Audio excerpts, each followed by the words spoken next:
Hello everyone. Welcome to my channel. Please subscribe and hit the bell icon. Emmerdale's April makes heartbreaking confession as she lets slip new detail about her baby. Emmerdale aired some devastating scenes with April Windsor tonight as she returned to the village. April was back in the village tonight as Marlon Dingle brought her home from hospital.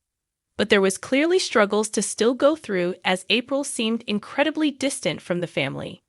Whilst Marlon and Rona tried to make things as normal as possible, April was clearly struggling and felt too overwhelmed, deciding to go out for a walk on her own.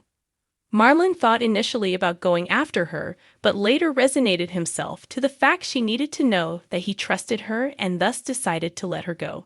However, hours passed by, and it was getting dark, and Marlon had been worried she had left the village again.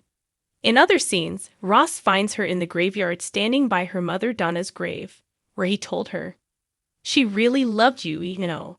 You meant everything to her," as April then replied, "I don't want to talk about her." "Then we won't. Just one more thing and then I'll keep my pie hole shut." "I'm really glad you came back," Ross said before April added, "I didn't come back. They brought me back."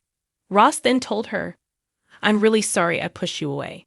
I thought I was doing the right thing by your dad," as April said, "You really think that's why I left?" "I was pregnant, Ross." April then went and explained what happened. "I lost her. She was a girl. Is it awful that I didn't even want her? What kind of life was she going to have anyway?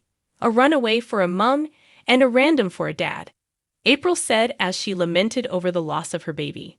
Ross saw red over the revelation and asked, "Do I know him?" To which April replied, "Just some lad I met at a party. He made me laugh, and I liked that, but I didn't even know his name." She was devastated by what happened, but Ross was there to reassure her. He brought her into a hug and told her, "What happened was awful, but you're not." Later, he brought her home back to Marlon and Rona and reassured them she was ok, with a bond no doubt growing between April and Ross.